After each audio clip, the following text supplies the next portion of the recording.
हम लोग संसार के मलिन जीव, कलिमल ग्रसित प्राणी, भेड़ बकरी चराने वाले जैसे लोग भगवान नाम हीरा है, उसकी कीमत नहीं जानते। उसका कई बार जैसे तैसे प्रयोग भी कर देते हैं। सामान्य परिस्थिति में भी नाम की शक्ति लगा देते हैं। लेकिन श्री गोस्वामी तुलसीदास जी, श्री कबीरदास जी, श्री रैदास जी, श्री नानक जी, श्री चैतन्य जी, श्री रामानुजाचार्य जी, श्री रामानंदाचार्य जी, ये इत्यादि ये जो महापुरुष हैं, ये महापुरुष जौहरी हैं और ये भगवान नाम की महिमा को अच्छी प्रकार से जानते हैं। इसलिए भगवान नाम का प्रयोग कभी वे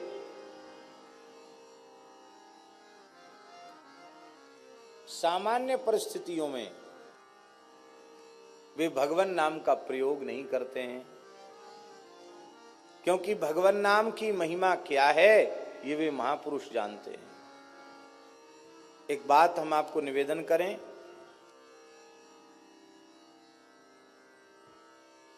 एक बहुत बड़े विद्वान थे, इतिहास प्रसिद्ध विद्वान,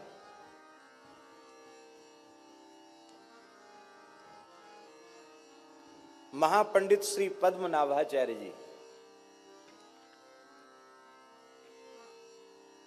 बहुत उच्च कोटि के विद्वान, सुना जाता है उनके बारे में, उनको भगवती सरस्वती का दर्शन हुआ था और सरस्वती ने उन्हें वर दिया था कि संपूर्ण शास्त्रों को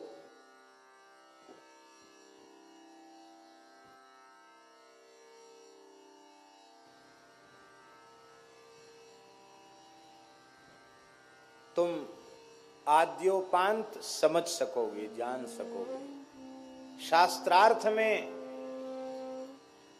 तुम्हारा कोई प्रतिद्वंदी धरती पर नहीं होगा। और 100 गाड़ी में ग्रंथ लद के चलते थे, आज से 700 साल पुरानी बात है। कितने साल पुरानी बात? 100 गाड़ियों में ग्रंथ लद के चलते थे उनके। जिस पंडित को शास्त्रार्थ में हरा देते थे उसके ग्रंथ छीन लेते थे। वे महापंडित पद्मनाभ काशी पहुंचे। काशी के विद्वानों में हड़कंप मच गया। इतना बड़ा विद्वान, समस्त शास्त्रों का समर्थ वक्ता विद्वान,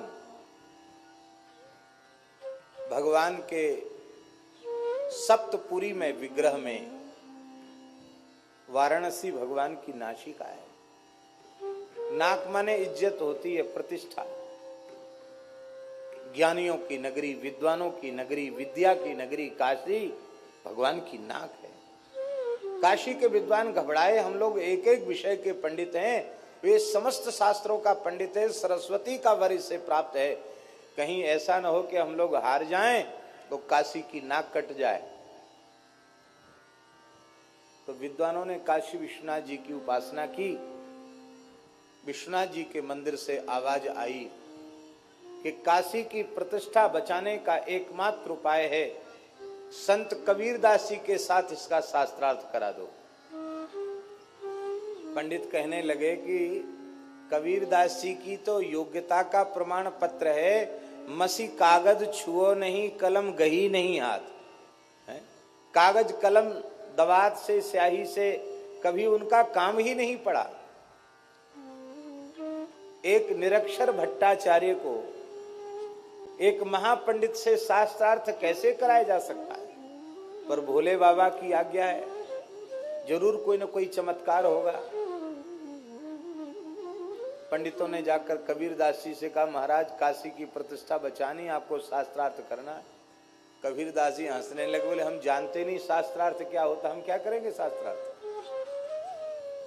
हम तो इतना जानते हैं, पोथी पढ़ी पढ़ी जग मुआ, पंडित भया न कोई, ढाई आखर प्रेम का, पढ़े सो पंडित होए। तब विश्वनाथ जी की आज्ञा, आपको चलना पड़ेगा। बोले विश्वनाथ जी की आज्ञा सिरोधार्य है, पर उन पंडित जी को आप यहां ले आओ, हम कहीं चलकर जाएंगे नहीं। बोले ठीक है। पंडितों ने पद्मनाभ जी से कहा, महाराज काशी विद्वानों की नगरी है, एक एक करके अलग अलग शास्त्रार्थ करोगे, बरसों लग जाएंगे।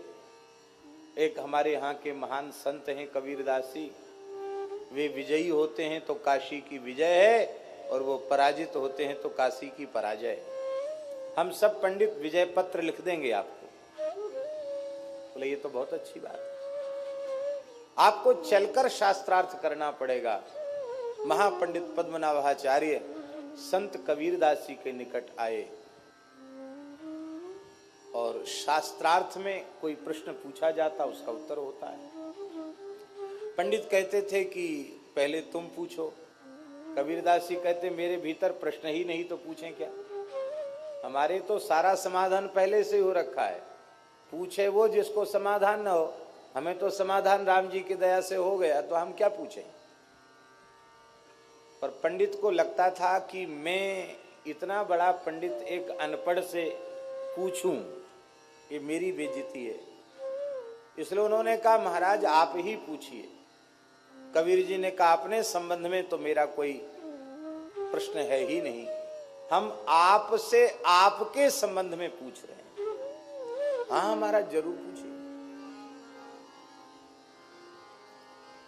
महाराज चतुराई से पंडिताई से उत्तर मत देना, जैसे सीधे साधे भाव से आप उत्तर देना, उसी कक्षा में बैठकर उत्तर देना।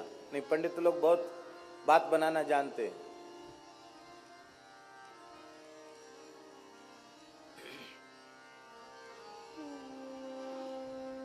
हाँ महाराज पूछिए। श्री कबीरदास जी ने पूछा, पढ़ी समझे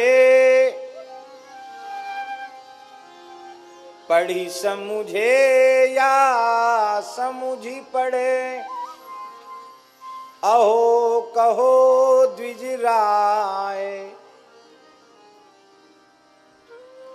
सुन कबीर की बेन को पंडित गयो चकरा। तत्वज्ञानी संत कबीर की वाणी विचित्र। उन्होंने कहा पंडित जी हमें ज्यादा नहीं पूछना आपसे आपके बारे में, आपने पढ़ के समझा कि समझ के पढ़ा। क्या कहा? आपने पढ़ के समझा कि समझ के पढ़ा। आखिर तो महान शास्त्रों के मर्मज्ञ विद्वान थे, इतना गूढ़ प्रश्न मेरे बारे में कर रहे हैं। बहुत देर तक पंडित जी मौन रहे और अंत में उन्होंने कहा, बाबा सच्ची बात यह है, न मैंने समझ के पढ़ा और न मैंने पढ़ के समझा। कैसे? बोले यदि समझ के पढ़ा होता तो सबका फल है भजन, हम भजन में लगे होते, इस प्रतिष्ठा सुक्री विष्ठा के संचय में, मान बढ़ाई के धन के संग्रह में हम न लगे होते। क्योंकि संपूर्ण शास्त्रों के ज्ञान का फल है भगवत साक्षात्कार, भगवान में प्रेम। न हमें प्रेम हुआ न भगवान की अनुभूति हुई।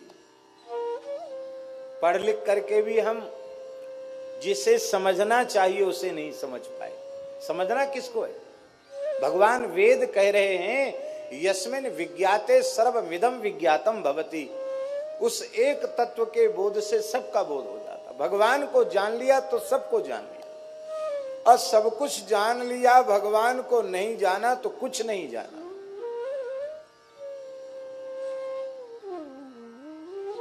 तो न हमने पढ़ के समझा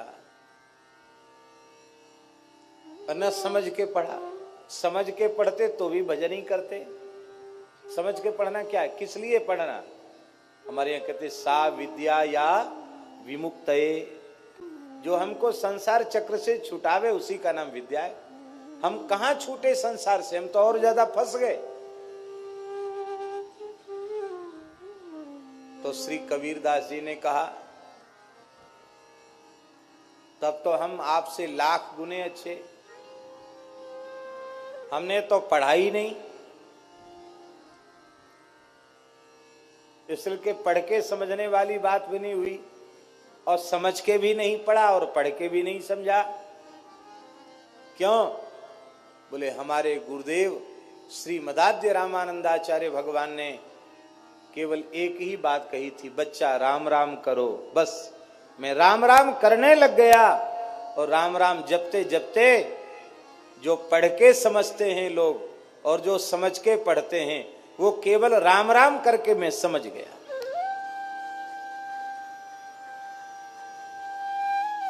और श्री कबीरदास जी कहते हैं, राम नाम के पट तरे दैवे को कछु नाहि, क्या ले गुरु संतोषिए हौस रही मन मान।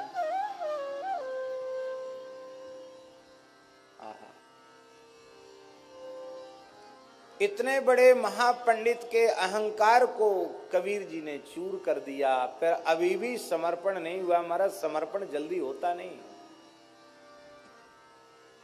आगे उत्साह तो उनका ठंडा पड़ गया कि आगे कुछ नहीं बोलना, चुप हो गए, उठ के चले गए। लेकिन अभी उनका समर्पण नहीं हुआ था, अहम शून्य वे नहीं हो पाए थे। विश्वनाथ जी ने विचार किया, इतना बड़ा विद्वान यदि इसका भी उद्धार न हो तो शास्त्रों की महिमा क्या है, संत की महिमा क्या है। कबीरदास जी जैसे संत से मिलने के बाद इसका कल्याण होना चाहिए। कल्याण कैसे हो? तो ऐसा कोई दृश्य उपस्थित हो कि इसको वैराग्य हो जाए। तो महापंडित पद्मनाभ सायंकालीन संध्या वंदन कर रहे थे, एक पीपल के नीचे बैठ के संध्या कर रहे थे, काशी की बात है। तो उनको एक दृश्य भगवान विश्वनाथ जी ने दिखा दिया। उनको दिखाई पड़ा कि पीपल की सब डालियों पर कोई न कोई भूत प्रेत बैठे हैं, एक डाली खाली है। एक भूत आया, उस पर बैठ गया। तो जो पहले बैठे थे ना शाखाओं पर भूत, वो सब झगड़ने लगे। बोले तू यहां कैसे बैठा, इस पर मत बैठ। बोले सब डालियां भरी हैं, यही खाली है इसलिए इस पर बैठ गया। बोले खाली तो है पर ये रिजर्व है, पहले से आरक्षित है। ये किसके लिए? बोले महापंडित पद्मनाभ मर के प्रेत बन के इसी पे रहेगा, उसके लिए आरक्षित है। दूसरे प्रेतों ने कहा भला इतना बड़ा शास्त्रों का विद्वान पंडित, संध्या गायत्री संपन्न ब्राह्मण, भला प्रेत क्यों बनेगा? तो एक वृद्ध प्रेत बोला तुमको पता नहीं है, जो ब्राह्मणों को गुरुम तुम कृत्य हूं कृत्य विप्रम निर्जित्य वादतः, भगवान महर्षि मनु ने लिखा है, मनु जी ने कहा है, जो गुरुजनों को अपने से बड़ों को तू करके हूं करके अपमानित करता है, उत्तर देता है, और ब्राह्मणों को शास्त्रार्थ में पराजित करके उनका अपमान करता है, उसे पिशाच की योनि, भूत प्रेत की योनि में जाना पड़ता है। तुमने नहीं पढ़ा है? इसने तो न जाने जीवन में कितने ब्राह्मणों को अपमानित किया है, ये तो अवश्य ही प्रेत बनेगा। तब एक प्रेत बोला इतना बड़ा पंडित प्रेत बने ये अच्छी बात नहीं, हम लोग अनुभव कर रहे हैं प्रेत योनि कितनी दुखदाई है, ये बच सकता है क्या? बोले हाँ बच सकता है। ये यदि अहंकार शून्य होकर संत कबीर दास जी के चरण पकड़ ले तो बच सकता, नहीं तो नहीं बच सकता। अब तो महाराज दौड़े पद्मनाभ जी और कबीर दास जी के चरणों में पड़ गए। बोले महाराज अब आप कृपा करके हमें अपनाइए, मेरी रक्षा कीजिए, मेरा उद्धार कीजिए। कबीर दास जी ने कहा अब तक जितना पढ़े लिखे थे सब गंगा जी में बहा के आओ। माने कोरे कागज पे न लिखा जाएगा, कागज पहले से भरा हुआ है, लिखोगे क्या? शास्त्र का अहंकार भी एक अहंकार होता है, विद्या का अहंकार भी अहंकार होता है, उसको धो करके आओ। स्नान करके गंगा जी में पद्मनाभ आए। बोले मैं एकदम कोरे कागज के जैसे होके आया हूं, कोरा घड़ा बन के आया हूं, रिक्त घट होकर के आया हूं। तब श्री कबीरदास जी ने उनको कहा बच्चा सारे शास्त्रों का, वेदादि शास्त्रों का, इतिहास का, पुराण का, सबका सार राम नाम है। बस इसको पकड़ लो। सब कुछ किया पर राम राम नहीं किया तो सब व्यर्थ है। श्री कबीर कृपाते परम तत्व पद्मनाभ पर चोलयो। नाम महानिधि मंत्र, नाम ही सेवा पूजा, जप तप तीरथ नाम, नाम बिन और न दूजा।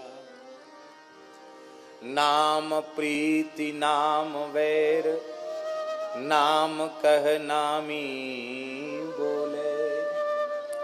नाम अजामिल साखी, नाम भव बंधन खोले। नाम अधिक रघुनाथ ते, राम निकट हनुमत कयो। श्री कबीर कृपाते परम तत्व